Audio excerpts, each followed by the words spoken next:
कुष्मांड ऋषि के पुत्र मंडप की कथा अपनी जिंदगी में उतारना।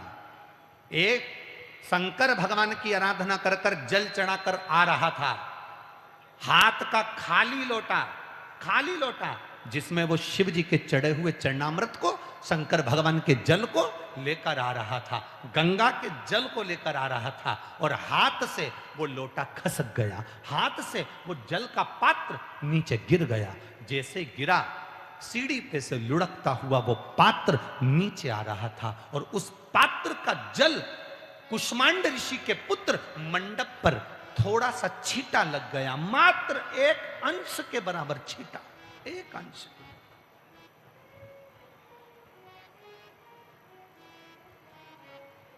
केवल एक अंश के बराबर छींटा लग गया।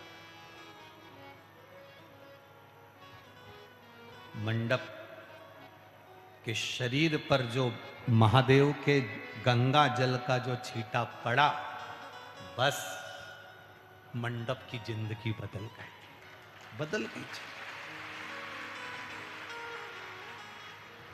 अब मंडप ने विचार करा कि अब मुझे यहां गांव में नहीं रहना, मेरे दोस्त मुझे देखेंगे तो मुझे फिर मारने का प्रयास करेंगे, अगर मेरे दोस्त मुझे देखेंगे तो फिर मारने का प्रयास करेंगे, मुझे गांव में नहीं रहना। अपना गांव छोड़ दिया मंडप ने, शिवालय छोड़ा मंडप ने। जैसे ही शंकर भगवान के शिवालय से बाहर निकला, थोड़ी दूर गया, वहां पर कुछ संतों की टोली जा रही थी। उन संतों की टोली में वो भी संत का भाव रखकर भजता भजता काशी पहुंच गया। और काशी में जब पहुंचा तो मां गंगा का स्नान जब संतों ने करा, इसने भी स्नान कर लिया। संतों ने पूछा, भाई बहुत दिन हो गए चलते चलते, आज 22 दिन हो गए अपने को चलते चलते, तुमने अपना नाम नहीं बताया। मंडप ने कहा, मेरा नाम मंडप है। पिता का नाम, इसको लगा अगर मैं अपने पिता का नाम बताऊंगा, इनको मालूम पड़ेगा तो ये लोग मुझे आदर देंगे, सम्मान देंगे कि कुष्मांड ऋषि का पुत्र मंडप, एक ऋषि का पुत्र मंडप, ये सब मेरा सम्मान करना प्रारंभ करेंगे। शिव महापुराण की कथा कहती, अपनी पहचान खुद बनाओ।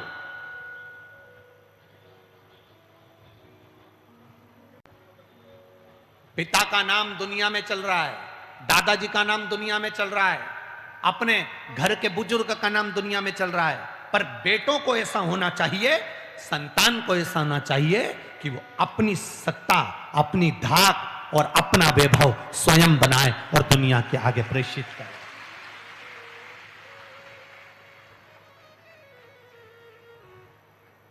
अपना वैभव स्वयं बनाए, अपनी सत्ता, अपनी धाक, अपना स्मरण स्वयं बनाए, स्वयं। और महाराज आ जाओ, आ जाओ।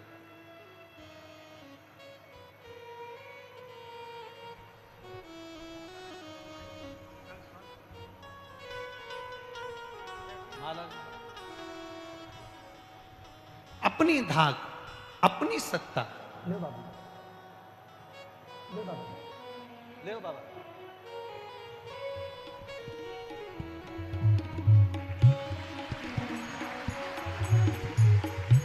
जब अपनी धाक, अपनी सत्ता, अपना वैभव अपने को स्वयं बने, दूसरे पर आश्रित होकर नहीं। हम दूसरे पर आश्रित क्यों?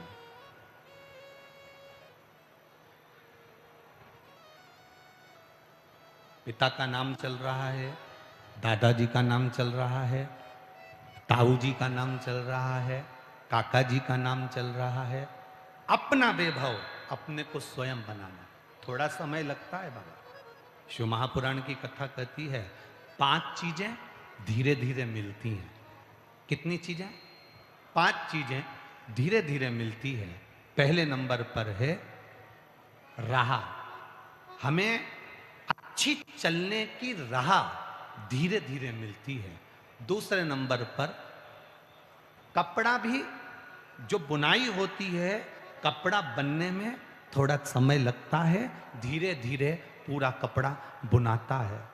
तीसरा, पर्वत जब हम चढ़ते हैं तो वो भी धीरे धीरे चढ़ा जाता है, पर्वत भी धीरे धीरे चढ़ा जाता है।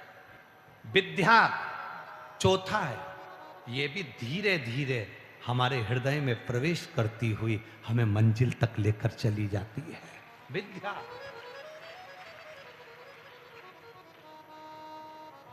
और 5वें नंबर पर है हमारा वैभव, हमारा धन, हमारी सत्ता, हमारी प्रतिष्ठा, ये भी धीरे धीरे मिलती है। एकदम कोई तुमसे आकर कह दे मेरे पास आ जाना, मैं तुमको ऐसी भभूति दे दूंगा कि तुम्हारे को एकदम गड़ा हुआ हंडा मिल जाएगा। तो तुम्हारे यहां अगर कोई ऐसा हंडा निकालने वाला हो तो हमको भी बता देना, हम भी आ जाएंगे। अगर कोई तुमसे कहे कि मेरे पास में ऐसी चीज रखी है, बस मैं ऐसी फेंकूंगा और तुम्हारा काम हो जाएगा, मैं ऐसा मारूंगा और तुम्हारा काम हो जाएगा, ना ना ना ना बाबा। जो ललाट पर लिखा है, जो भाग्य में लिखा है, उसको भोगना पड़ेगा। और याद रखना, ललाट पर अगर दुख लिखा है तो इतना याद रखना, उस दुख को कोई दूसरा काट नहीं सकता। काटेगा तो तुम्हारा एक हाथ से चढ़ा हुआ महादेव को जल, वो तुम्हारे दुख को काट सकता है। ना सियोर वाला महाराज तुम्हारे दुख को काट सकता है, ना दुनिया का कोई महाराज तुम्हारा दुख काट सकता है। फालतू की बात। दुख काटेगा तुम्हारा भजन, दुख काटेगा तुम्हारा परमात्मा का नाम, दुख काटेगा तुम्हारा चढ़ाया गया एक लोटा जल, दुख काटेगा तुम्हारी की गई भक्ति, दुख काटेगा तुम्हारा किया गया नाम स्मरण, दुख काटेगा तुम्हारा रोज परमात्मा के मंदिर जाना। तो भगवान भी कहेगा ये मेरे दरवाजे पर आकर इसकी चप्पल घिस गई, इसलिए अब इसके भाग्य में जो दुख लिखा है उसको घिस दिया जाए, उसको समाप्त कर दिया। किसकी सामर्थ्य था जो तुम्हारा दुख काट?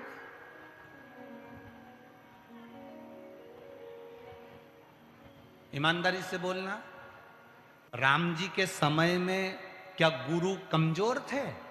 अरे बोलो जम के, और कमजोर थे? अगर दुख काटने वाले उस समय पर भी थे तो क्या राम जी का दुख काट देते? 14 वर्ष उन्हें वन नहीं जाने देते? हो सकता था ऐसा? भगवान कृष्ण के समय पर दुख काटने वाले कम थे क्या? अगर ऐसा होता तो भगवान कृष्ण को कारागार में जन्म नहीं लेना पड़ता, भगवान कृष्ण को दौड़कर मथुरा नहीं जाना पड़ता, वृंदावन छोड़कर मथुरा से द्वारका नहीं जाना पड़ता। परिश्रम करा है, संघर्ष करा है, अपने कर्म को करा है, अपनी मेहनत को करो, अपने कर्म को करो, अपने परिश्रम को करो, और जितनी मेहनत कर सकते हो उतनी करो। और मेहनत के साथ में मेरे महादेव के चरण पकड़कर एक लोटा जल चढ़ाते हुए आगे बढ़ते चलो, ये जीवन का एक आनंद है।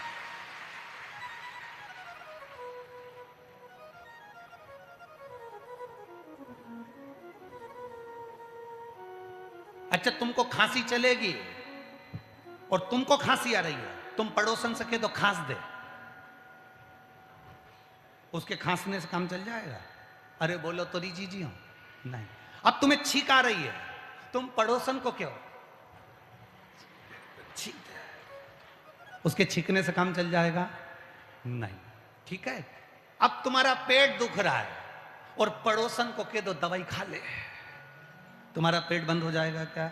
नहीं। सिर दुख रहा है, दवाई तुम्हें खाना है, पेट दुख रहा है, दवाई तुम्हें खाना है, छींक तुम्हें आई है, छींकना तुम्हें है, खांसी तुम्हें आई है, खांसना तुम्हें है। तो दुख तुम्हें आया है तो फिर उस दुख को काटना भी तुम्हें है, कोई नहीं काट सकता।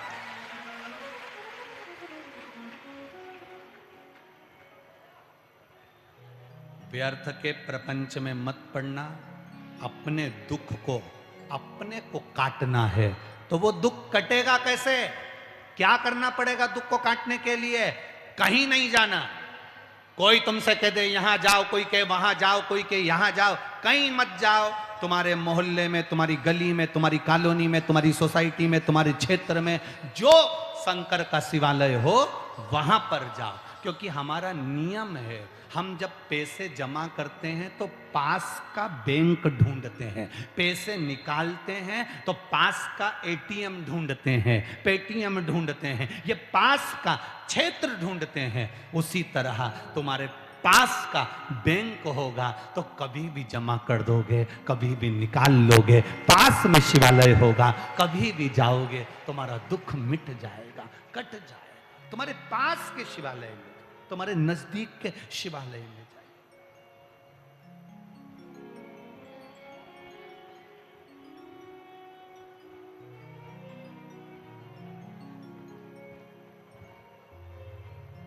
कोई जाए जो काशी में मेरा बेगा ले जाए, कोई जाए जो काशी में मेरा बेगा ले जाए। मैं खुद तो आ नहीं सकता, मेरा प्रणाम ले जाए। जिस दिन हम शिव के मंदिर ना जा सकें, कोई शंकर के मंदिर जल चढ़ाकर आ रहा हो, कोई शंकर के मंदिर जल चढ़ाने जा रहा हो, उसके मात्र चरण का भी दर्शन हो जाए तो समझ लेना कि भोले की कृपा हो। मैं खुद तो आ नहीं सकता, मेरा प्रणाम ले जाना। कहना डमरू वाले से तुम्हारी याद सताती है, कहना डमरू वाले से तुम्हारी याद सताती है। मैं नहीं आ पाया, पर इतना याद रखना कि बस तुम्हारी याद मुझे आए। कोई जाए, अरे शिव महापुराण की विद्येश्वर संहिता कह रही है कि आप शंकर की कथा सुनने के लिए पंडाल में नहीं जा सकते। कोई कथा सुनकर जा रहा हो, उसके मात्र चेहरे का दर्शन कर लो, हजारों अश्वमेध यज्ञ का फल प्राप्त हो जाए। मैं खुद तो आ नहीं सकता, मेरा प्रणाम ले जाना। मैं स्वयं नहीं आ सकता देश। अरे